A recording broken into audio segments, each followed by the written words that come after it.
साथियों नमस्कार, मैं कुलदीप एक बार फिर से अभिनंदन स्वागत करता हूं आपके इस छोटे से online platform KD Chanakya centre पर।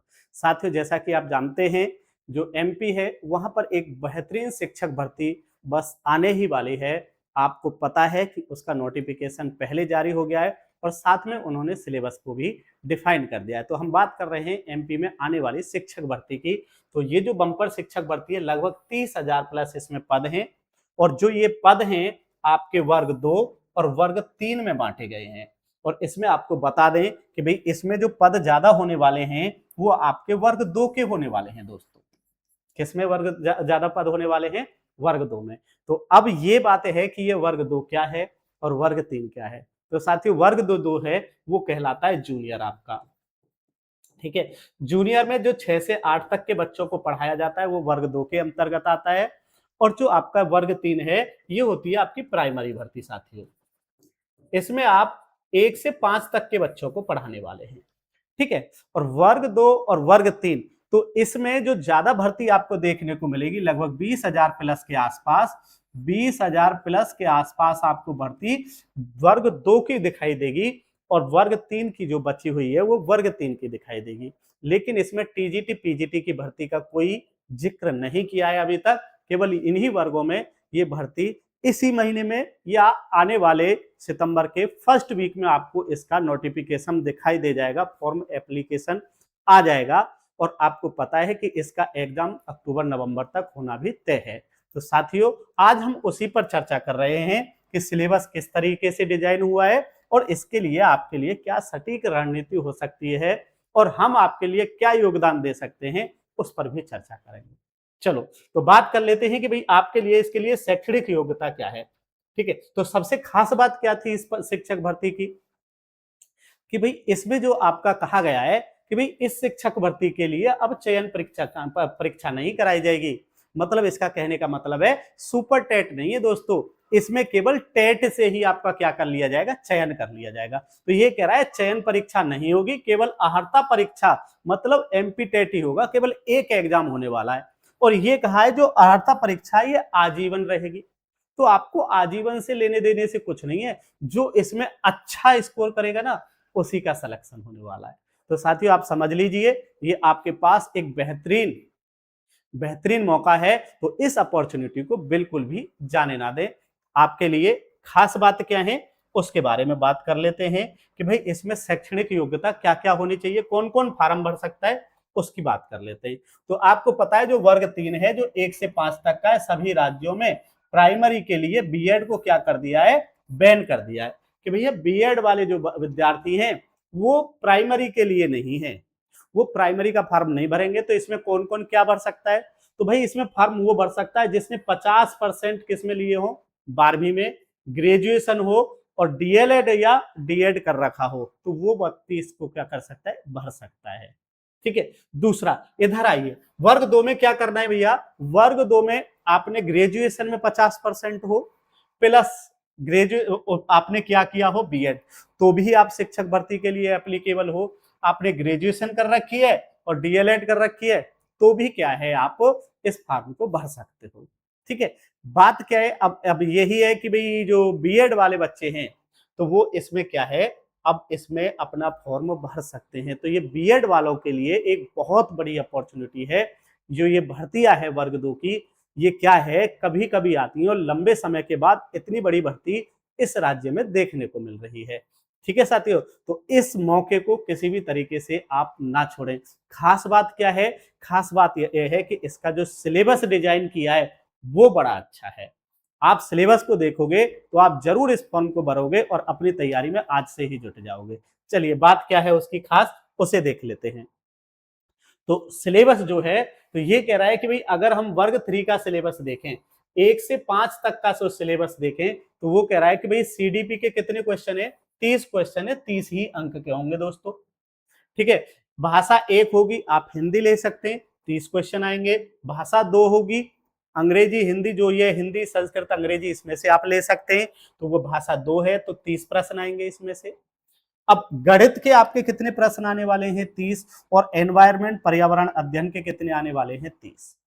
तो टोटल जो प्रश्न है 150 प्रश्न है, 150 ही अंक के हैं और इन सब के लिए आपके पास समय होगा 2.5 घंटे। ठीक है दोस्तों, तो मेरा मानना यह है कि इसमें जो प्रश्न है और जो सिलेबस है वो एक एक किताब से ही पढ़ के पूरा होने वाला है। सीडीपी की एक किताब पढ़नी है, हिंदी की एक किताब पढ़नी है, इंग्लिश या कुछ आप जो ले रहे हैं उसकी एक किताब पढ़नी है, इवन गणित की एक किताब पढ़नी है और एनवायरमेंट की एक किताब पढ़नी है। तो इसका मतलब आप समझते हैं मात्र 5 किताबों से आपको नौकरी मिलने वाली है और इस मौके को दोस्तों बिल्कुल भी ना छोड़ें, क्योंकि हो सकता है आने वाले समय के लिए आप आपकी उम्र ज्यादा हो सकती है, क्योंकि आप मैं जान सकता हूं सभी लोग फिलहाल टीचर हैं, कहीं ना कहीं अपनी सेवाएं दे रहे हैं और सिर्फ इसी ताक में है कि कब भर्ती आए और कब हम फॉर्म अप्लाई करें, कब हम से अपना एक जॉब सिक्योर करें। ठीक है दोस्तों, तो ये बड़ा अच्छा सिलेबस है। इसमें हम क्या कर सकते हैं, हम आपके लिए इसमें एक गणित की जो सीरीज है वो बिल्कुल फ्री ऑफ कॉस्ट देने जा रहे हैं। किसकी? एमपी वालों के लिए। एमपी टेट वर्ग 3 के लिए हम जो गणित की जो सीरीज है वो बिल्कुल फ्री चलाएंगे। ठीक है दोस्तों, आप YouTube के माध्यम से हमसे जुड़ सकते हैं। चैनल को सब्सक्राइब कर लीजिए, अगर आपने नहीं किया है तो सब्सक्राइब करके बेल आइकन दबा लीजिए, आपके पास नोटिफिकेशन टाइम से आता रहेगा। दूसरी बात, दूसरा सिलेबस है आपका वर्ग 2 का। वर्ग 2 का सिलेबस और भी बहुत अच्छा है दोस्तों। वर्ग 2 वालों को तो ये समझ लो कि आपको उपहार में ये नौकरी मिलने वाली है कि भाई इसमें जो आपका एक 2 खंड है, एक ए और एक बी, दोनों ही अनिवार्य है, ऐसा कुछ नहीं है। जो ये है एक खंड है, इसके मात्र कितने क्वेश्चन आने वाले हैं? इसके मात्र आपके 30 क्वेश्चन आने वाले हैं दोस्तों। खंड एक के केवल 30 प्रश्न आने वाले हैं, 30 प्रश्न।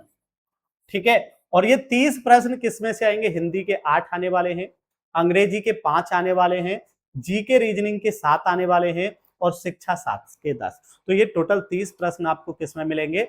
ये आपके खंड एक में मिलेंगे। लेकिन अच्छी बात क्या है कि अगर आपकी जो मुख्य विषय है, अगर आप गणित से हैं तो गणित के 120 आएंगे, आप साइंस से दे रहे हैं तो साइंस से ही 120 प्रश्न बनेगा दोस्तों। अगर आप सामाजिक विज्ञान से हैं तो सामाजिक विज्ञान से ही 120 प्रश्न बनेगा और अगर आप हिंदी से दे रहे हैं तो 120 प्रश्न हिंदी से ही देखने को मिलेगा। तो कहने का मतलब है कि आप सिर्फ एक सब्जेक्ट को पढ़कर अपनी जॉब को क्या कर सकते हो? सिक्योर कर सकते हो। और इसमें तो ऐसा कुछ नहीं है, अगर आप कहीं सीटेट की तैयारी, यूपी टेट की तैयारी करके जा रहे हो तो ये सिलेबस तो आपका पहले से कवर होगा। अगर आपने यूपी टेट का पेपर दिया या सीटेट का पेपर दे के जा रहे हो तो ये सिलेबस तो आपके पास पहले से कवर होगा दोस्तों। तो इसमें ज्यादा कुछ नहीं है, ये आपको अपना ही विषय पढ़ना है।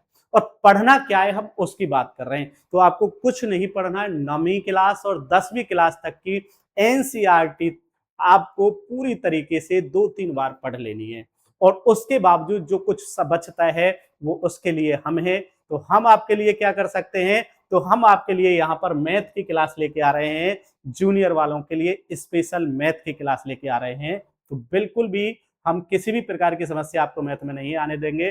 तो अब आपकी क्या रणनीति हो सकती है उस पर चर्चा कर लेते हैं। तो यहाँ पर आपका क्या रणनीति होना चाहिए, कैसे सिलेक्शन होगा, तो वो बात करते हैं दोस्तों।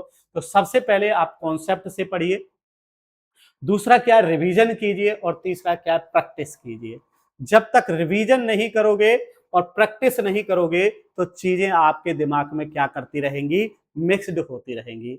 रिवीजन कर रहे हो, दिमाग मिक्स, प्रैक्टिस नहीं की तो चीजों को छांट नहीं पाओगे, सभी ऑप्शन एक से दिखाई देते हैं। ठीक है, सबसे पहले क्या है, अपने खुद के कॉन्सेप्ट बनाओ।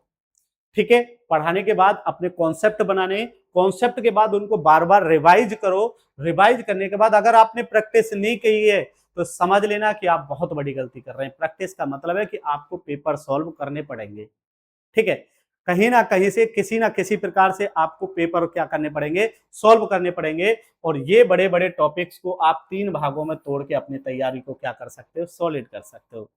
हमारा यही है कि भैया हम आपकी सफलता होगी और हमारा क्या होगा? संकल्प कि आपको हम 120 प्रश्नों में से आपके पूरे 120 प्रश्न लाने का दावा कर सकते हैं, बशर्ते कि आप हमसे जुड़ेंगे तब होगा। ऐसा नहीं है हमसे भी जुड़ रहे हैं कहीं और से, आज हमारी ले रहे हैं कहीं और से ले रहे हैं, नहीं, ऐसा नहीं करना है। किसी एक ही माध्यम से जुड़िए और तब तक जुड़िए जब टिल एग्जाम तक अपना जोड़ के देखना है। आपको कहीं से भी जुड़िए लेकिन उसी से अपनी तैयारी करिए साथियों। और इस मौके को किसी भी प्रकार से आपके मत छोड़ना, क्योंकि ये मौके बार बार नहीं आते हैं। क्योंकि यूपी में रोज सुपर टेट की वो आती है, लेकिन धरातल पे अभी कुछ भी देखने को नहीं मिला है।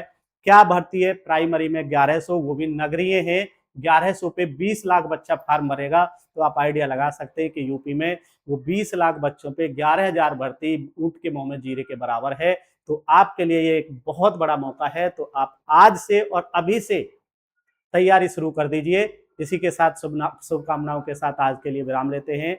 नमस्कार, धन्यवाद, जय हिंद।